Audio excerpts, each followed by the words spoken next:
Hi, guys, and thanks for joining me today. Today, I want to talk about the 4 big mistakes that people make when they're working through their pain and their hurt.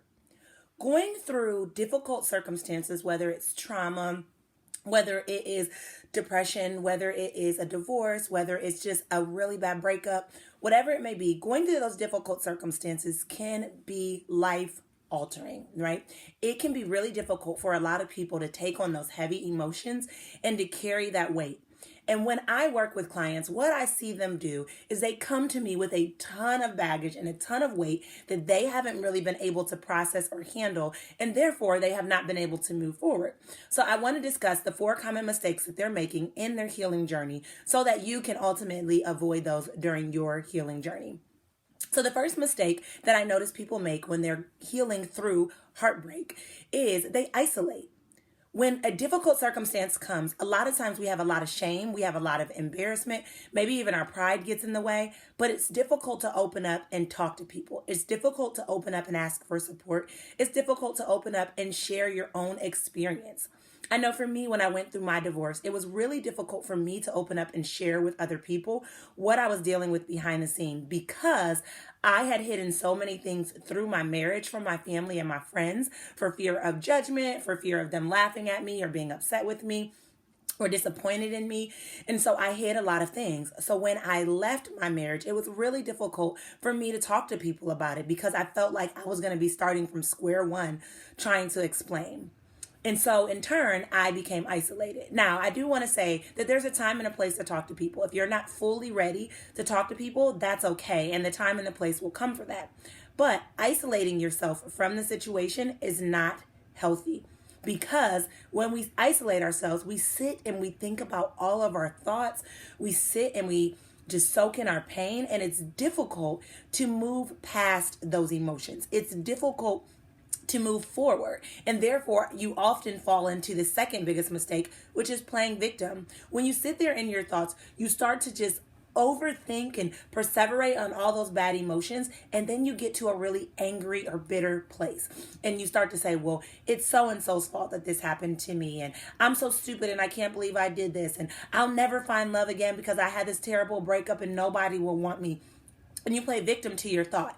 One of the things that I often share with my clients is you have power. I know that your situation probably knocked you on your butt. I know that your situation makes you feel powerless, but you have power over your future. You can't control your past. You may have stayed in the relationship too long. You may have allowed or tolerated a lot of things that you're a bit embarrassed or ashamed to admit that you tolerated.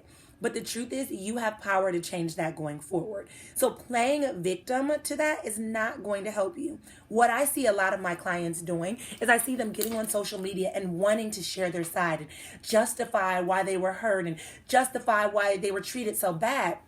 And while you do feel the need to justify yourself, you don't have to do that. You can choose to move forward and allow that situation to be there and to leave that situation in the past and move forward towards the future. Playing victim is only constantly replaying the situation in your head and justifying why you should be allowed to stay stuck. A lot of times people stay stuck in their situation because they believe that that's where they can stay, so that they're, unforgiving towards that person, and it doesn't let the person know that they acknowledge or accept that the things that they did to them were okay. You can still move forward. You can still forgive. You can still let go of victimhood and move in the direction of your dreams because that is helpful for you. That doesn't give permission to that person to continue to treat you terribly. That doesn't give permission for yourself to beat yourself up about the choices that you made. It allows you to move forward with success. It allows you to move forward with peace. It allows you to let go of those difficult emotions and that heavy baggage that you've been carrying and making excuses for. And so again, those first 2 mistakes that I constantly see people make, and I usually see them combined or they come together, is that they isolate. And so they sit and they sit and soak in those thoughts and those difficult emotions, and they're not getting support and they're not getting love and encouragement. And so they become a victim. They become a victim to their circumstance instead of becoming a victor, because ultimately you have the power. The next thing that I often see people do is they rush the healing process.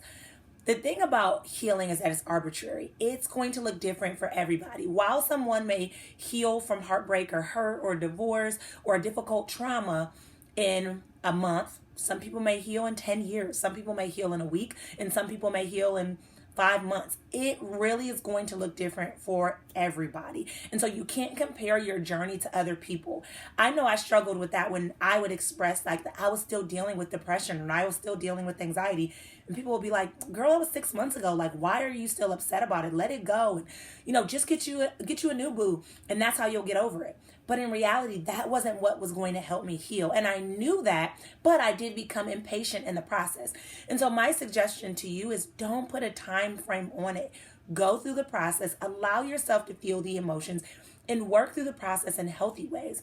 A lot of people who present to me have had unhealthy coping skills. They started to go out or to try to be around other people so they can get a new boyfriend or a new girlfriend, or they tried to get really, really, really busy with something that seems like good, like maybe parenthood. They put so much energy into their children that they're not focusing on healing themselves, or so much energy into their job so that they're coming home late and they don't have to realize that they're home alone. And they avoid the healing process, but they're at the same time they're trying to rush it because they're like, well, I'm successful in this area, or I'm doing well in this area, or I have a new boyfriend, or I have a new girlfriend. Like, why am I not over the emotions? And the truth is, it's just because you covered it up, right? If you take a bunch of dust and you sweep it under your rug because you have company coming over, and you cover it with this really pretty decorative rug, it's still dirt, right? Underneath that rug, there's still dirt. On the outside, it can look really pretty and presentable and nice for your company. But that's temporary, because the more that you do that, eventually the dirt will start to seep out from underneath the rug because you can't cover it. It's the same thing with our life. While our life can look presentable, you can have a new boo in your bed or in your house. You can have a really successful job, or you can be graduating from school with an amazing title, or you could be this awesome parent of the year award goes out to you. There's still things underneath the surface that you have to address. And if you don't, rushing the process is not going to make it easier. In fact, what I see is it actually delays your healing process by trying to rush it. So my suggestion to you is don't rush it. Allow yourself to go through the feelings, and don't allow someone to place expectations on you for what the healing looks like. And don't allow yourself to place expectations or get impatient because you don't feel like it's happening. You have to remember that you went into that situation with certain expectations and wanted certain results, and things didn't go that way. And so now you have to learn to heal through that process and redefine what you look like now outside of that hurt. It takes time, and be patient with yourself. This is where it's really, really important to get support. Remember, I said that you should not isolate, because when you isolate, you start to tell yourself things that are bad. And then you may eventually open up to other people that are also not healthy. At this stage, it's really important to start getting support from a coach, from a counselor, from a support group that allows you to work through that healing process with people that really understand what the healing process looks like. But two, they've maybe been in the trenches with you, or they can relate to what you have gone through to be able to support you on the journey, to give you suggestions, to give you motivation, to give you encouragement, to give you support, but not to rush you. Finally, the last thing that I see that is a huge mistake that people make is they don't learn. A lot of times when we go through pain, we like to, again, push it under the rug and move forward with our life. But there is so much purpose in pain, and that's what I've come to see. I have found a lot of success from my struggles, but that's because I've taken a lot of time to be reflective through the process. And I'll be honest, being reflective is painful. Being reflective is difficult. When you have to sit and stir in difficult emotions and really process why you feel that way, what responsibility and role you've played in that journey or in that pain process, it can be really difficult. It can be a really difficult pill to swallow, and it can be difficult to tolerate, because you start to question, like, what's wrong with me? Why do I deserve this? And why am I not good enough? Or why don't I love myself more?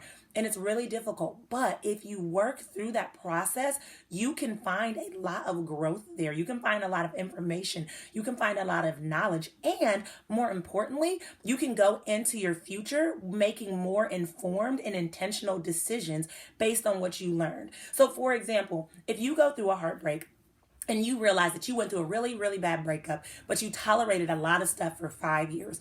Maybe you go into your next relationship looking for those red flags. Okay, I'm not going to allow, my new boyfriend to stay out super late. I'm not going to allow my new boyfriend to call me out of my name. I'm not going to tolerate cheating and say that something is wrong with me or I'm not good enough.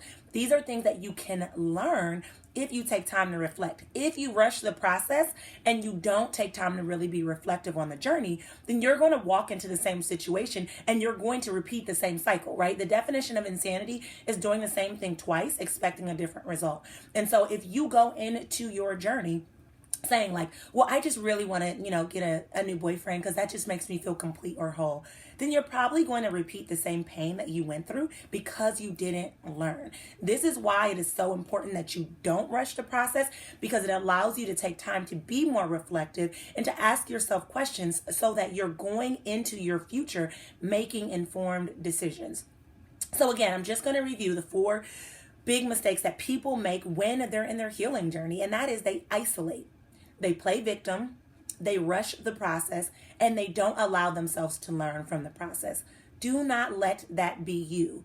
Slow down. Take time to be around people that are going to motivate, encourage, and support you. Remind yourself that you have power to change your future. Although you may not be able to change your past, you can be intentional about stepping into your future and making better and more informed decisions.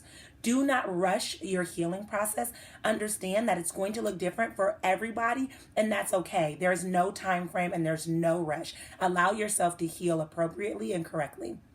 And then finally, take time to be reflective so you can allow yourself to learn, therefore making better decisions going into your future. All right, guys, I hope that this video helped you, and I will chat with you guys later. Bye.